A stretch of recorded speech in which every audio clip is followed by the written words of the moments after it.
Before we dive into today's edition of Vikings Now by Chat Sports, do you want more Vikings draft content on your YouTube page? Show me. Like today's video, I'm going to really be trying to ramp up the draft coverage here at Vikings Now. So if you guys want more of that with the, unlikely that the Vikings make the playoffs, drop a like on this video, send me a message, and I'll give you guys the best draft content out there. Hit that like button, and let's dive into it.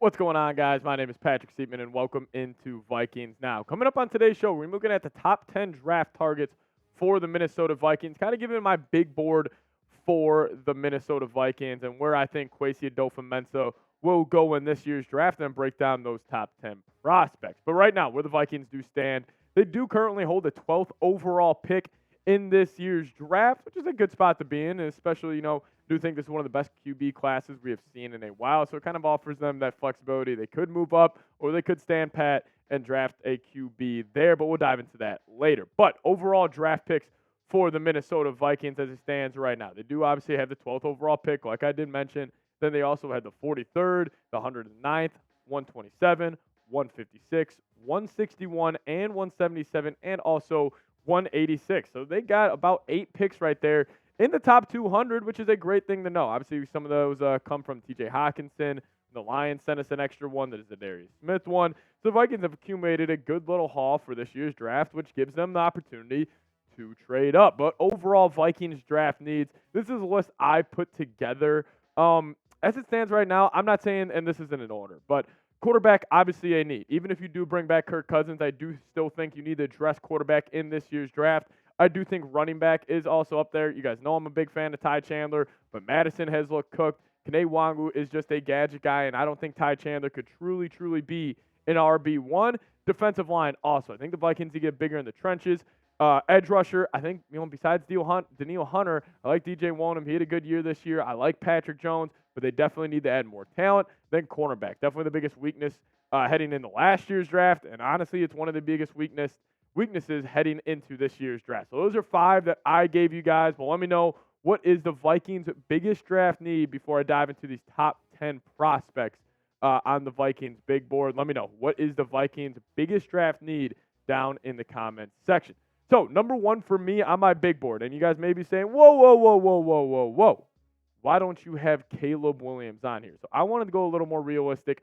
I really don't see a scenario where the Vikings do trade up to the first overall pick with the Bears or even the second overall pick to get Drake May. So who would be my number 1 player? If he was there at 12 or if the Vikings did trade up, I honestly do think it would be Jaden Daniels. And I went back and forth with him and Michael Penix, but I think for right now, I'm in the camp of Jaden Daniels. And I think Jaden Daniels, if he were going to go to a situation, because he is, in my opinion, a huge boom or bust prospect.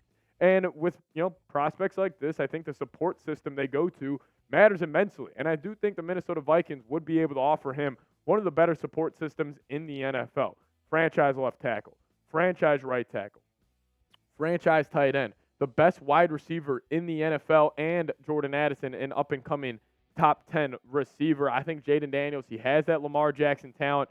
Keep him in the purple and gold, and I got him number 1. If he would ever somehow get drafted by the Vikings, I'll tell you what, we would be absolutely throwing a party here on the channel. But let's kick it to number 2 on my big board. It's got to be the man who just absolutely tore up that Texas defense, Michael Penix Jr., the quarterback for Washington. Like I just said, he dominated Texas in the college football playoff semifinal, 76% completion percentage, 430 yards, and he was just absolutely diamond that Texas secondary. He does play in front of, or he does play behind one of the best offensive lines in the league, throwing to some top 10 receiver talent, but his arm talent looks phenomenal. You saw it on display against Texas, and it was very tough for me.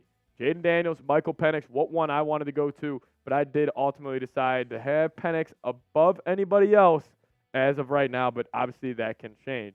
And now this guy right here, J.J. McCarthy, I feel like he's been getting slept on by a lot of, draft analysts and just overall, people in the media because, listen, his game at Michigan is not the, I'm going to air it out, I'm going to put up 500 yards, I'm going to go for 5 touchdowns. He is more of, I'm going to control the game, and I hate using the term game manager, but he is. I mean, he is one of the best game managers we have seen in college football history, considering he is one of the winningest quarterbacks in college football history. Harbaugh already declared him the greatest and most accomplished Michigan quarterback that have gone to that university, and Tom Brady actually agreed with him just because of everything he's done. I'm a big fan of J.J. McCarthy.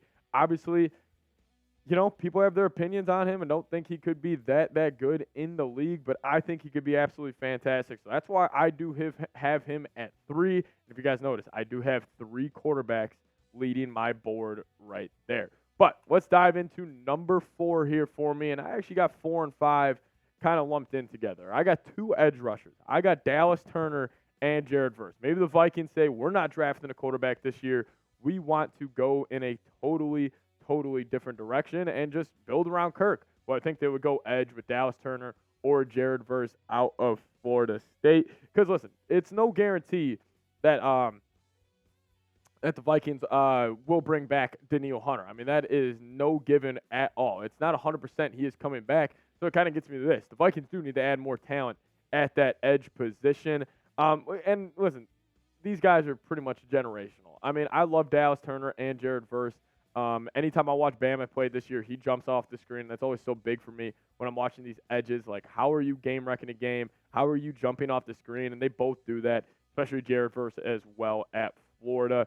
These are my top 5 right now. Kind of kept it a little chalk, but I want to address the biggest issues here for the Vikings. I think that's future franchise quarterback play and then also edge rusher. So that is my top 5 right there. I'll get to my other 5 here in a second, but I do want to give a huge shout out to Prize Picks, today's sponsor of today's edition of Vikings Now. If you guys head to prizepicks.com/CLNS and use that promo code CLNS, you're going to get a first deposit match up to $100.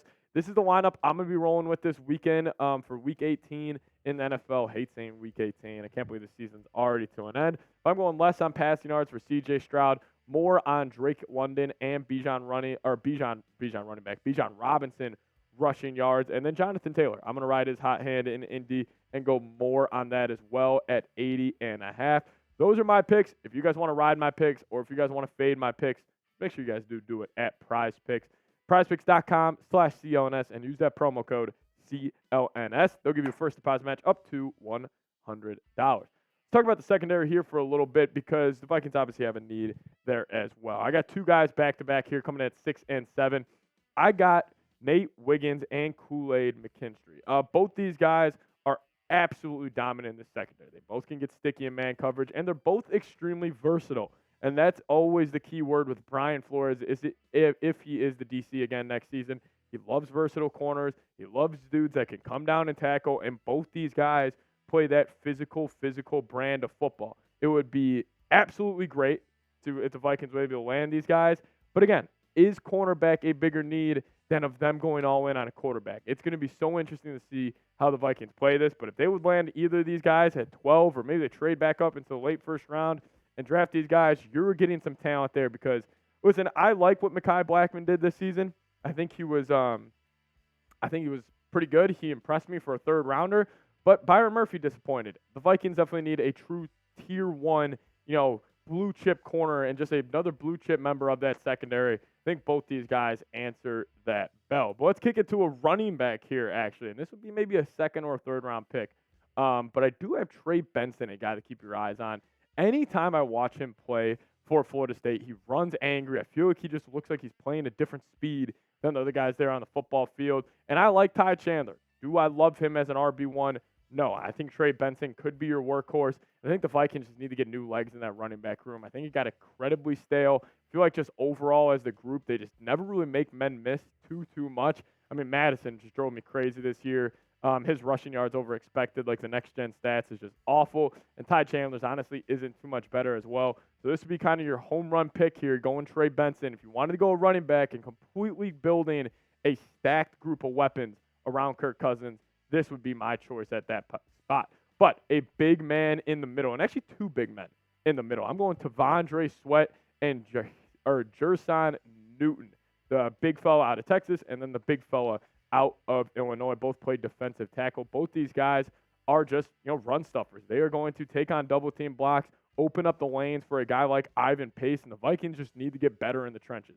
I have felt like for the Kevin O'Connell era in Minnesota, I really do feel like we have just been a soft football team. And I understand we won 13 games last year. How could you be a soft football team? I think we won a lot of those games on the outside and with the talent around Jefferson and, obviously, last year with Thielen and this year with Addison and just, Kirk Cousins kind of carrying that load. I want the Vikings to start going the Niners route, start going the Eagles route, focus on the trenches here and really beef up that offensive line. Because funny enough, the last defensive lineman the Vikings have taken in the first round, who is it? Sharif Floyd back in 2013. You got to get some more first-round talent. You got to get some blue chip talent there. And either of those guys, I think, would be an absolute great choice.